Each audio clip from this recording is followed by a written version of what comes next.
Kota Surakarta atau yang lebih dikenal sebagai Kota Solo memiliki peran penting dalam penyebaran agama Islam di Jawa Tengah. Tak heran jika di Kota Solo terdapat sejumlah masjid tua yang kental akan sejarah.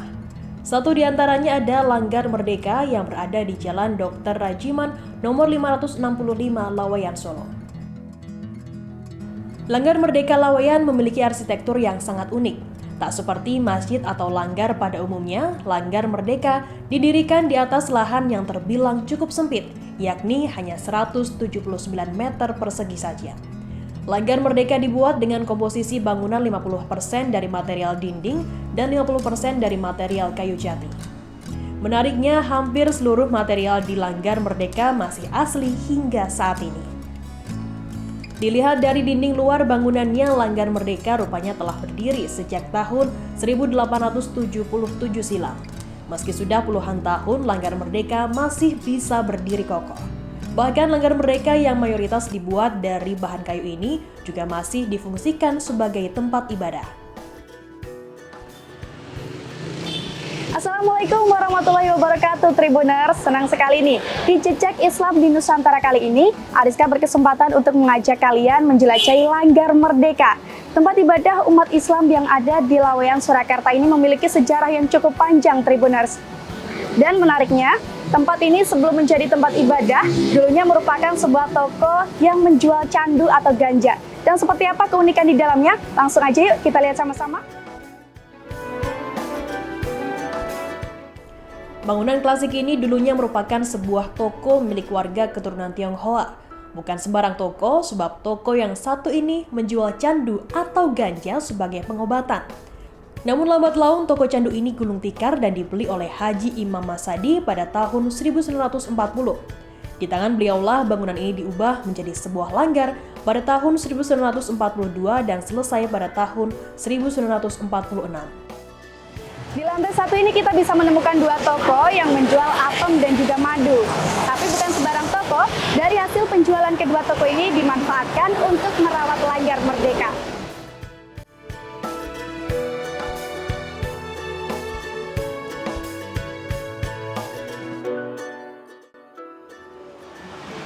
Karena memiliki sejarah yang cukup panjang, akhirnya Langgar Merdeka ditetapkan sebagai cagar budaya pada tahun 2012.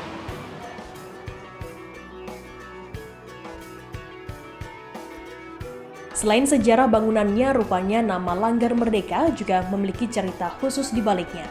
Nama Langgar Merdeka diresmikan langsung oleh Menteri Sosial Indonesia pertama, Mulyadi Martono. Kata Merdeka sendiri sengaja dipilih untuk memperingati Hari Kemerdekaan Republik Indonesia pada waktu itu. Nama Langgar Merdeka ini juga sempat diubah menjadi Langgar Al-Ikhlas semasa agresi militer Belanda II sekitar tahun 1949. Perubahan nama ini dilakukan karena adanya larangan penggunaan kata merdeka oleh Belanda yang tengah menduduki kota Solo saat itu.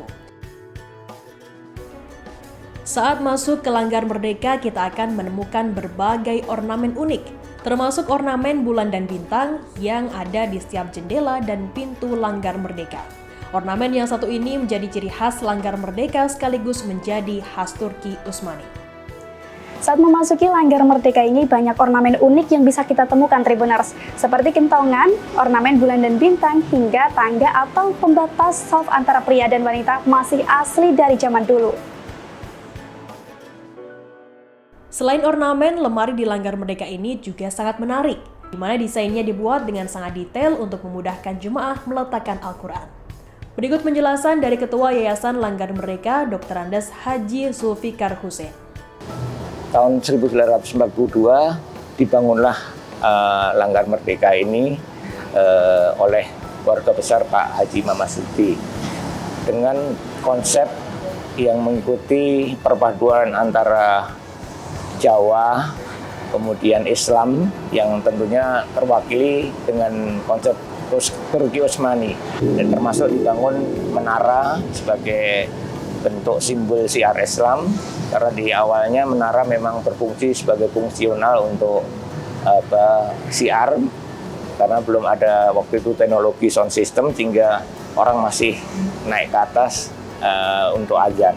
Menjelang kemerdekaan tahun 1945, Langgar ini sebelum kemerdekaan sudah selesai. Tapi karena waktu itu proklamator Bung Karno itu sering datang ke wilayah Laweyan, beliau menitip pesan kepada salah satu Menteri Sosial pertama RI, waktu itu kalau tidak salah namanya Pak Mulyadi Joyomartono, untuk memberikan nama Langgar ini dengan nama Merdiko. Jadi nama bahasa Jawanya Merdiko, tapi karena di Indonesia kan menjadi merdeka. Pendudukan pemerintah Hindia Belanda yang kedua di tahun 1949, semua simbol-simbol yang sifatnya nasionalisme harus hilang. Sehingga kita waktu itu ditulis dengan nama Al-Ikhlas. Dan itu sebagai bukti sejarah bahwa dua nama antara Langgar Merdeka dan Langgar Al-Ikhlas. Berkait dengan peninggalan benda-benda asli yang sejak ini dibangun adalah kentongan ya. Kentongan itu sebagai bukti bahwa ini dulu cara siar memanggil orang untuk datang ke masjid itu dengan kentongan, karena belum ada sound system. Kemudian pembatas ini dibangun untuk pembatas antara perempuan dan laki-laki, antara jamaah perempuan dan laki-laki dibangun juga bersamaan dengan itu. Kemudian ada meja-meja yang asli yang dipakai untuk pengajian rutin setiap yang ada kegiatan dakwah di Langgar Merdeka. Kalau konsep tempat imam ini yang membangun itu sudah sangat paham tentang fikih sholat atau fikih ibadah. Bagaimana ketika imam batal harus keluar, jalan keluarnya kemana, ke kiri atau ke kanan, itu insya Allah sudah dipahami betul secara oleh pemberi wakaf waktu itu dan yang membangun. Sebagai bukti Langgar ini sudah ditetapkan sebagai daerah cagar budaya. Pada tahun 2012 kami perlihatkan sertifikat resmi dari pemerintah Kota Surakarta.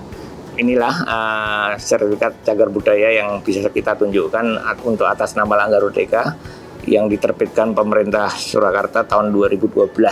Itu, Mbak. Setelah melewati beberapa masa dengan catatan sejarah yang panjang, Langgar Merdeka kemudian ditetapkan sebagai cagar budaya.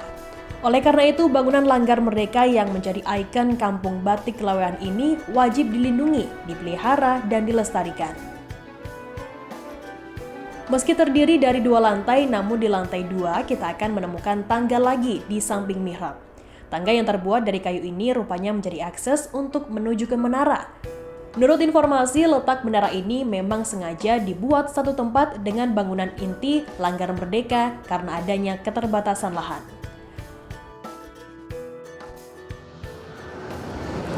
Dari atas menara Langgar Merdeka ini kita bisa melihat suasana sekitar Solo Raya dari atas sini nih Tribuners.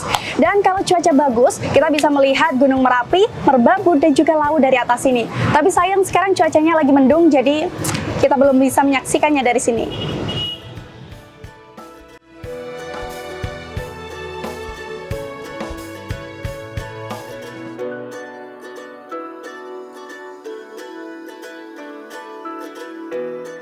Selain sholat, Langgar Merdeka juga dimanfaatkan untuk berbagai kegiatan, seperti hafalan Al-Quran di setiap hari Senin hingga Rabu, pengajian setiap Ahad pagi, serta kegiatan dari wanita Islam atau P2A atau Aisyah setiap hari Kamis pekan kedua setelah Asar.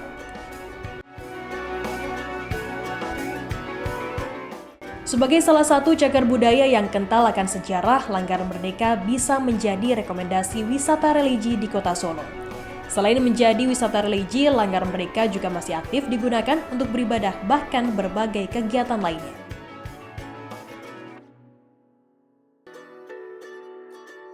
Sekian perjalanan kita dalam Jejak Islam di Nusantara edisi Langgar Merdeka. Terima kasih atas kebersamaan Anda dan selamat menjalankan ibadah puasa. Wassalamualaikum warahmatullahi wabarakatuh.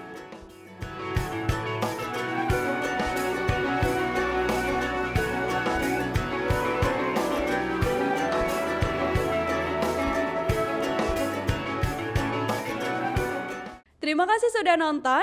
Jangan lupa like, subscribe, dan share ya.